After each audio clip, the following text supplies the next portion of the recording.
Salut les amis, bienvenue dans cette nouvelle vidéo consacrée à Ruby on Rails. Dans cette vidéo, toujours consacrée à notre apprentissage de Ruby, nous allons créer réellement notre première classe. Ok? Donc, on va refaire ensemble cette histoire de compte bancaire. Ce que je vais faire, c'est supprimer ce fichier-là parce que on ne va pas l'utiliser. Comme ça, on pourra reprendre tout à zéro. Ok?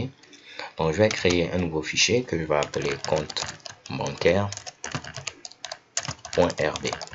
Vous voyez que j'utilise la notation ici snakecase pour le nom de mon fichier. Comme on l'a vu, pour pouvoir créer une classe, il faut mettre ici classe suivi du nom de la classe qu'on met à ce niveau-là en notation camelcase. Donc là, on va appeler notre classe compte bancaire. Donc j'ai fini d'écrire, mais ma machine est lente. Donc là, je ne sais pas pourquoi, vraiment désolé les gars. Ok. Donc là, on a défini notre classe compte bancaire. Mais pour l'instant, il n'y a rien à l'intérieur. Ok. Première question qu'on peut se poser, dans notre cas, qu'est-ce qui va caractériser un compte bancaire? Là, on va faire simple, on va dire qu'il y a le solde du compte bancaire, le nom et le prénom ici du propriétaire du compte bancaire. Ok? Donc, on aura ici trois variables d'instance. Ok? Quand on parle de variable d'instance, c'est une variable qui sera propre à chaque objet de notre classe. Ok? Donc là, chaque compte bancaire aura son solde, aura le nom et le prénom du propriétaire. Si on y réfléchit un tout petit peu, c'est quand même logique. Chaque compte bancaire a son propre solde, son propre propriétaire. Ok? Donc là, pas de souci. Ce que je vais faire, c'est premièrement définir notre méthode initialize. Comme je vous l'ai dit, c'est une méthode particulière puisque cette méthode, elle est appelée lorsqu'on crée un nouvel objet de notre classe. Pour créer un nouvel objet de notre classe, on met ici le nom de la classe, .new. Cela nous permet de créer un nouvel objet de la classe. Ok? Maintenant, en mettant ceci, en réalité, c'est la méthode initialize qui est appelée. Donc là, je peux dire qu'on peut donner des arguments. Donc, définissons d'abord nos différents paramètres. Ici, je vais mettre, on a le nom suivi du prénom. Je ne vais pas prendre le solde parce que lorsqu'on va créer un nouveau compte bancaire, le solde sera égal à 0. Donc, on va mettre le solde par défaut à 0. Et vu que c'est une variable d'instance, il me faut mettre ici arrobase. On aura ensuite le nom qui va correspondre à ce qui aura été passé en argument. Et ensuite, on aura ici le prénom qui va correspondre également à ce qui aura été passé en argument.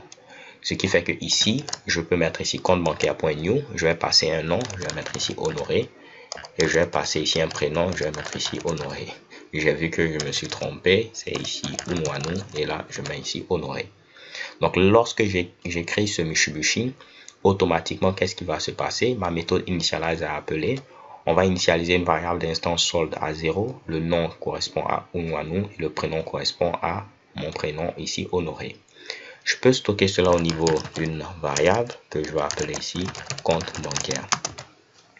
Maintenant, juste pour vérifier que cela s'est bien passé, on peut faire un petit put de compte bancaire.inspect. Inspect, on l'avait vu, va nous permettre d'inspecter ici notre objet. Donc, je peux venir au niveau de la console. Je vais me rendre à ce niveau-là, au niveau de user. Désolé les gars, honoré.h, dev project, tutorials, apprendre Ruby. Et une fois que je suis ici, je vais exécuter notre fichier qui a pour nom compte bancaire.rb. Si je valide, vous voyez, inspect m'affiche ceci, le solde est de 0. Le nom a bel et bien été initialisé à Unwanu et le prénom à Honoré. Et nous avons notre objet de notre classe ici, compte bancaire. Ok? Donc là, ce qu'on peut faire, on va créer maintenant ici deux méthodes. Une méthode pour ajouter de l'argent à notre compte bancaire et une méthode pour retirer de l'argent à notre compte bancaire. Donc très souvent, les noms des méthodes, on prend des verbes pour exprimer ici l'action. Donc on ne va pas mettre dépôt, mais plutôt déposer. On ne va pas mettre retrait, mais on va mettre retirer. Ok? Donc là, pas de souci. Je vais mettre ici def. Je vais créer une méthode déposer. En paramètre ici, on aura le montant qu'on souhaite déposer sur notre compte. Ok? Et tout ce qu'on fera, c'est quoi? On prend le solde et on l'incrémente du montant. Donc je peux mettre ici le solde reçoit le solde qu'il y a actuellement plus le montant. Une écriture beaucoup plus simplifiée serait d'écrire cela, c'est-à-dire tu prends le solde, tu ajoutes le montant et tu stockes dans le solde. Donc ces deux écritures-là sont les mêmes. Je vais préférer cette version-là qui est beaucoup plus courte. On aura une méthode retirer. Il faudra également préciser le montant à retirer. Seulement qu'ici, ce sera un moins pour dire que tu prends le solde, tu enlèves le montant qu'on souhaite retirer et tu stockes au niveau du solde. Ok? Donc, bien entendu, on peut ici tester cela au niveau de notre code directement. Je peux mettre par exemple ici compte bancaire point déposer. Je vais dire on dépose 500 francs. On fait un inspect au début, comme cela. On dépose 500 francs, on fait un autre inspect. Et après, pourquoi pas, on retire 200 francs et on fait un dernier inspect. Donc là, on aura 0 pour le solde. Ici, pour le deuxième inspect, on aura ici 500 et ici, on aura 300 vu qu'on a enlevé ici 200. On va lancer l'exécution et qu'est-ce que vous voyez? On a 0, 500 et après 300. Ce que je trouve intéressant, c'est de tester cela au niveau de IRB. Donc, je vais tout simplement commenter ceci. Et au niveau de IRB, comment on peut charger ici notre fichier? Parce que pour l'instant, à chaque fois on tapait IRB, on tapait nos Mushibushi, ainsi de suite. Ok? Ce que je peux faire, vu que je suis déjà dans le dossier apprendre Ruby et j'ai tapé IRB, c'est dans ce dossier que se trouve mon fameux fichier compte bancaire. Je peux faire ici load et en code comme cela, je vais dire ici reste dans le dossier courant. Donc on a vu le point, il signifie quoi? Et tu vas prendre le fichier compte bancaire. Donc je peux mettre ici compte bancaire comme cela. Ok? Donc je valide. Et là, qu'est-ce que vous voyez à ce niveau-là? J'ai une erreur. C'est parce qu'il me faut rajouter ici l'extension .rb. Échec est bon. Ok? Je dis reste dans le dossier courant et charge-moi ici mon fichier compte bancaire.rb.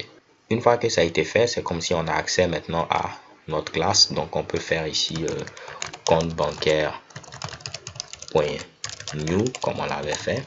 Je donne ici comme nom Unwanu et je donne ici comme prénom Honoré. Et je peux stocker ceci au niveau d'une variable que je vais appeler cb pour faire bref. Ok? Donc vous voyez ici on a 0. Je fais maintenant cb.déposer. On va déposer 1000. Ok?